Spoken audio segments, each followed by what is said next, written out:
Could Charles Leclerc leave Ferrari before completing his contract?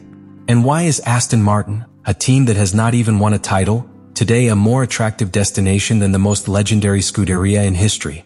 Today I tell you the background, the figures, the protagonists, and the bomb that could redraw the map of Formula One for 2026 and 2027. The atmosphere of the Formula One paddock is rarely silent, but what was experienced in the hours before the 2025 Brazilian Grand Prix was different. It was no mere murmur or light speculation. It was an information shock that shook all the teams, drivers, and specialized media. It all started with some unexpected statements on the Backstage Boxing Gas podcast, where Ralf Schumacher, former F1 driver and current analyst, made a blunt statement. Aston Martin is in active talks with Charles Leclerc, Ferrari's current star driver, to add him to his team starting in the 2027 season. But the most shocking detail was not just Leclerc's name. Schumacher went further, revealing that Aston Martin is planning a total rebuild of its driver lineup, with two key targets, McLaren's Oscar Piastri and Charles Leclerc. Both are young, fast, and recognized for their maturity on and off the track. But while Piastri is tied to McLaren by a developing technical relationship and with a winning car at his feet, Leclerc finds himself in a more vulnerable position, trapped in a long contract with Ferrari, but with clauses that could free him if certain conditions are not met.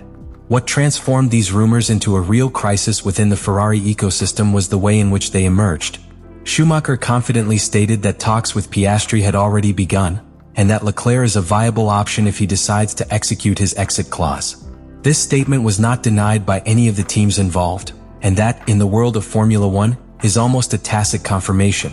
In a discipline where image management and diplomacy are commonplace, silence often speaks louder than words. Social networks, specialized forums, and renowned journalists soon took notice.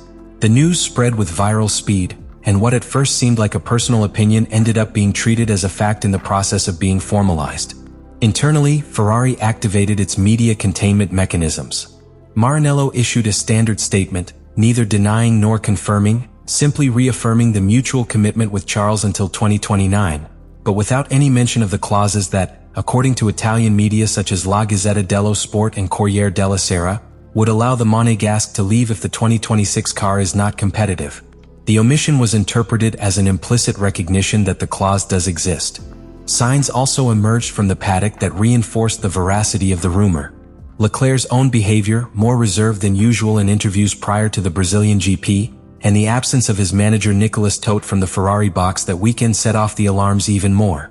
For the most attentive observers, they were subtle but clear gestures. Something was being negotiated in the offices while the cars were preparing to take to the track. This context cannot be analyzed in isolation.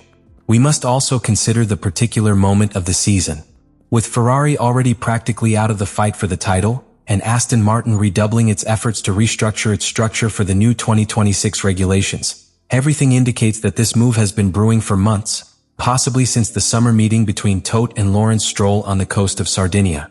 And if that is true, then this rumor is not an accidental leak, but part of a broader communication strategy to pressure Ferrari or prepare the ground for an agreed exit. From that point on, what was a complex season for Ferrari became a threat of internal fracture. Because losing Leclerc would not just be losing a fast driver. It would be an admission on the part of the Scuderia that its project is not attractive enough to retain its greatest talent. And in the political chess of Formula One, that is immediate checkmate. Charles Leclerc arrived at Ferrari in 2019 as the brightest promise of his generation. Fast, charismatic, and with a DNA aligned with Maranello's values, his signing symbolized a new era. But today, in 2025, that promise appears to have reached a breaking point. Despite a contract renewal that links him to the Scuderia until 2029 and that made him one of the highest paid drivers in the paddock, with a base salary of $34 million and bonuses that can raise it to $46 million, the relationship between both parties is going through its most delicate moment. And it is not because of lack of commitment but because of lack of results. Since the start of the 2025 season, the atmosphere at Ferrari has become visibly tense. The SF25, the single-seater of this campaign, has shown erratic performance. On certain circuits he has shown one-lap speed, but suffers in race pace, tire management and degradation, three key aspects in the current era of Formula One. For a driver like Leclerc, whose ability to squeeze the most out of the car in qualifying is indisputable, but who needs a balanced car to sustain strategies on Sunday, this context has become a constant source of frustration. The worrying thing is that this is not a new situation. Since his arrival, Leclerc has had to deal with questionable strategic decisions, pit errors, and inconsistent technical developments. Lost opportunities have accumulated. Pole positions without victory, abandonments due to reliability, and races where the strategy has left him vulnerable against rivals who knew how to capitalize on his weaknesses. The 2024 season had already left signs of wear. Despite achieving 5 victories and finishing third in the World Championship, Leclerc closed the year with a bittersweet feeling. Ferrari had shown progress, but was still unable to offer you a consistent car in all conditions. In 2025, that feeling has intensified. In recent statements after the Singapore GP, Leclerc did not hide his discontent. Unfortunately, we do not have the race car to fight with those in front. That phrase, which in other times would have been softened by the team's press department, was published without a filter. And that was a direct message to Ferrari management. Added to this is a significant legal element, the exit clause. As reported by Corriere della Sera, Leclerc's contract includes a provision that allows his early termination if the 2026 car does not meet certain competitiveness criteria. Specifically, it is a parameter based on minimum results in the first races under the new technical regulations. This puts a countdown clock on the table of Frédéric Vasseur, the team leader. If Ferrari doesn't offer a winning car at the start of the new regulatory cycle, Leclerc will be able to leave, and Aston Martin is waiting. That's right, Leclerc's environment moves in several directions. The meetings with Stroll, Stella and Wolff are not a betrayal of Ferrari, they are a pressure strategy.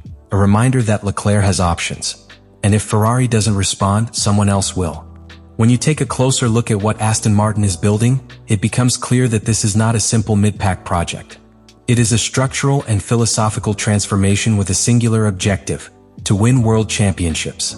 And the offer they have put on the table for Charles Leclerc is not simply a desperate move for media notoriety. It is the centerpiece of an ambitious architecture, supported by colossal financial resources, elite engineering, and a radical change in mentality in sports management. The first clear sign of this transformation was the hiring of Adrian Newey in March 2025. The name alone commands respect. We are talking about the most successful engineer in the modern history of Formula One, creator of champion cars with Williams, McLaren and Red Bull. More than 200 victories and 26 titles between drivers and manufacturers guarantee his legacy. But what makes his arrival even more significant is the moment and the role. Newey has not been hired as a token advisor. He is the technical director of the AMR 26, the car with which Aston Martin is preparing to face the new 2026 regulations. Since its arrival, Newey has opted for a policy of total isolation from the current car. He is not seen on race weekends, he does not attend current tactical meetings. He is at the Silverstone facility, leading a small group of engineers in what team boss Andy Cowell has described as a design trance. The words used by Cowell are revealing. Newey works in a state of absolute concentration. He does not react to the environment, he is completely absorbed by the details of the AMR 26. It is like watching a sculptor with a single mission, to create an unbeatable car. The car in question is being designed without compromises. The addition of Newey has involved a complete overhaul of the chassis underpinnings, the aerodynamic package, and especially the integration with the powertrain. And here another key piece of the puzzle comes into play: the official alliance with Honda from 2026. This agreement makes Aston Martin the only factory team powered by Honda after the end of its relationship with Red Bull. This is the same manufacturer that has dominated the hybrid era alongside Max Verstappen. Now, all that technology and experience will be funneled directly into Stroll's project. Financial support is another pillar that cannot be overlooked. Aston Martin, whose current valuation is around $3.2 billion, has received constant financial injections from the consortium led by Lawrence Stroll. In practice, this means access to unlimited resources for development, signings, and infrastructure expansion. The Silverstone Technology Campus has been expanded, the wind tunnel has been modernized, and state-of-the-art simulation systems have been purchased. This entire ecosystem has been designed for a single purpose: to break the historical hegemony of teams like Red Bull, Mercedes, and Ferrari. It is no coincidence that Stroll has publicly defined his philosophy with very clear words: "I do not give up until I complete the mission." And in this case, the mission is to be world champions. That level of organizational obsession, added to the talent of Newey and the power of Honda, makes the project a perfect platform for any driver who aspires to mark an era. And this is where Charles Leclerc comes in. For Aston Martin, signing the Monegasque is not a technical necessity, but a declaration of intentions. Leclerc represents youth, speed, and charisma. But above all, it represents an opportunity to position itself as a team that not only builds championship cars, but also attracts world-class drivers. It is the definitive message for the paddock.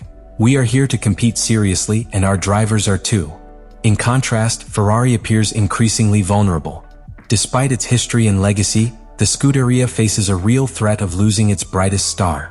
And if that happens, it will not be because Leclerc did not believe in them, but because he found in Aston Martin something that Maranello has been promising for years without delivering: a tangible future as world champion. Charles Leclerc is facing a crossroads that not only defines the course of his career, but could alter the balance of power in Formula One for the next decade. His bond with Ferrari has been deep, emotional, and loaded with symbolism. Since that debut in red, the narrative was clear. A young, fast driver with Italian blood in his sporting roots would return the lost glory to the Scuderia. But time has passed, and what was a project full of enthusiasm has become a chain of frustrations, technical disappointments, and unfulfilled promises. Today, Leclerc is a fully fledged driver. He is 28 years old, has experience in the elite, victories on his record, and unquestionable prestige within the paddock.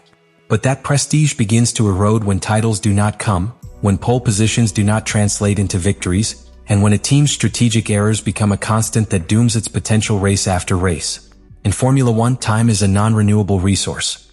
Every lost season is not recovered, and Leclerc knows it. In this context, the emergence of Aston Martin with a concrete, ambitious proposal supported by figures such as Adrian Newey and Honda is not only tempting, it is an escape door.